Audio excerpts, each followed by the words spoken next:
subventions et contrats aidés, les associations culturelles tirent la sonnette d'alarme.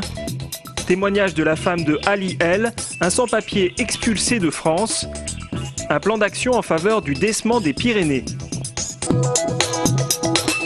Au théâtre du Grand Rond, comme dans de nombreuses structures culturelles, l'heure est à l'inquiétude. Les subventions de l'État et les contrats aidés seraient de plus en plus difficiles à obtenir ou à maintenir.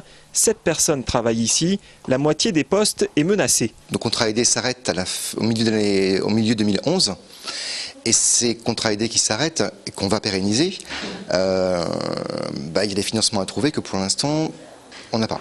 Et la meilleure moyen d'anticiper, c'est à un moment donné, c'est de réduire la voilure en amont. La seule solution qui est viable pour le moment, c'est que début janvier, en l'occurrence mon poste saute. Depuis plusieurs mois, Éric Vanel cherche de nouvelles subventions, comme de nombreux collègues. Résultat, les collectivités locales sont assaillies de demandes. Nous n'aurons pas la capacité de compenser les baisses de l'État. Nous allons essayer de rester au plus près de ce que nous faisons aujourd'hui. Je ne peux pas garantir que nous resterons à ce niveau. La demande grossit. On ne pourra pas répondre à toutes les demandes. Là, je suis formelle sur ce sujet. On va essayer de structurer et d'être imaginatif pour essayer d'accompagner les structures, pas forcément toujours financièrement. Des conventions d'accompagnement sont actuellement envisagées par la mairie de Toulouse, qui rappelle que ces subventions annuelles aux associations culturelles sont passées en 3 ans de 9,8 millions à 11,6 millions.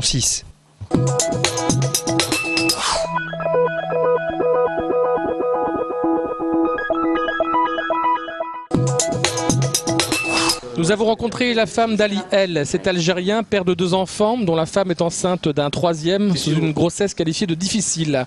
Ali El bénéficiait depuis 2007 d'un titre de séjour qui n'a pas été renouvelé.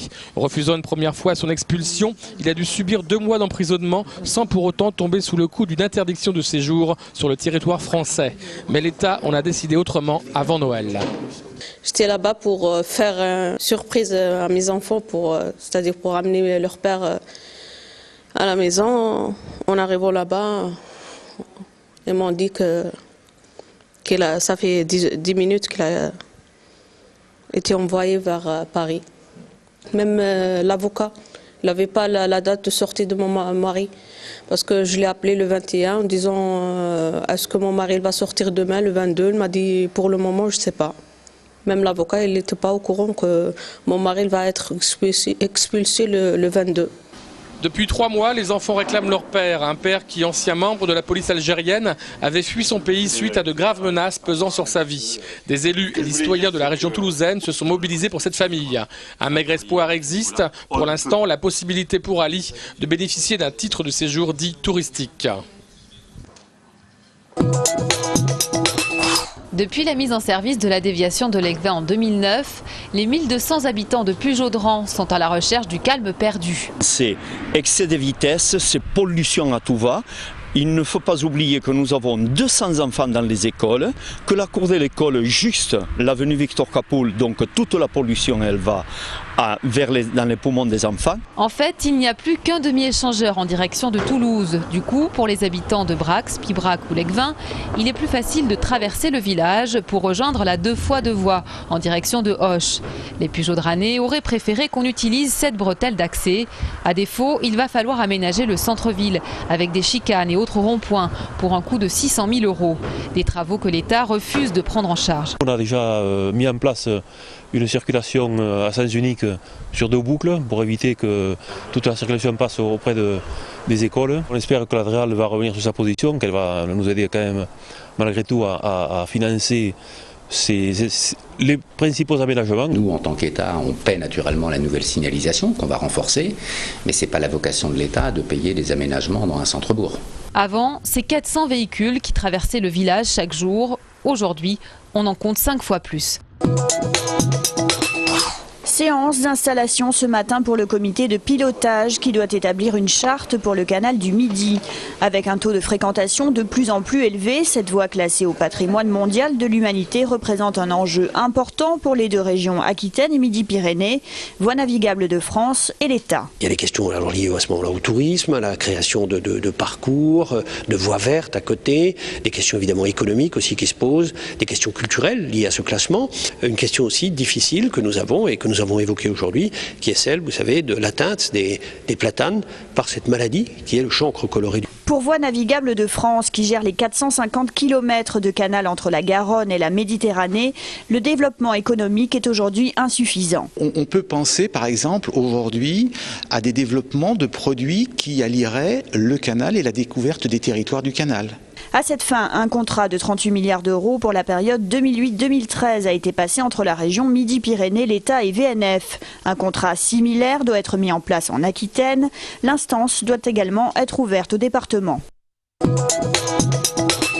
Voici Loïlise, un pilote industriel créé par une PME toulousaine qui permet et garantit la dégradation totale des xénobiotiques, médicaments, hormones et pesticides contenus dans l'eau. On sait que l'ingestion de ces substances tout au long d'une vie, certes en quantité infinitésimale, mais de façon régulière, qui en plus se mélangent entre elles, peuvent avoir des effets sur la stérilité, sur le développement de certains cancers, tel que le montre le rapport de l'Académie de pharmacie diffusé en décembre 2009. Ce procédé photochimique permet une dégradation totale des molécules organiques contenues dans l'eau en les minéralisant, autrement dit en les rendant inoffensives pour l'environnement et la santé. Loïlise est industrialisable depuis 2 mois. Dans les prochaines années, à partir du moment où le Loïlise aura obtenu un agrément eau potable, on peut imaginer que le Loïlise demain équipe, je l'espère, bon nombre d'usines de traitement d'eau potable. Peu coûteux en exploitation, le procédé intéresse déjà les industries pharmaceutiques et le monde médical. L'Institut Claudius Regaud et l'Agence de l'eau Adour-Garonne comptent d'ailleurs parmi les partenaires. Voici le décement des Pyrénées, petit mammifère pas plus grand que le poing, découvert en 1811. C'est un animal vis-à-vis de l'homme très discret, c'est pour ça qu'il a été découvert aussi assez tardivement. C'est vrai qu'il est petit, il va très vite donc on l'observe difficilement. D'autant plus difficilement qu'il vit plutôt la nuit. Le décement de son nom savant Galémis pyrenaicus fait l'objet d'un plan d'action s'étalant jusqu'en 2015. La question que posent souvent les gens, c'est combien il y a de décements dans les Pyrénées, ça on n'est pas capable d'y répondre actuellement.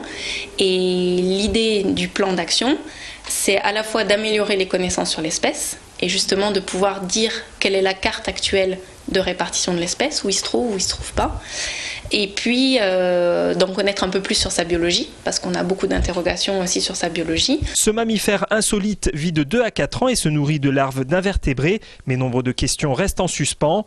Ses déplacements à terre sont mal connus, ses habitats aquatiques restent encore à préciser. Le décement fait partie de la liste des espèces menacées. Le but est aujourd'hui de protéger ce petit mammifère.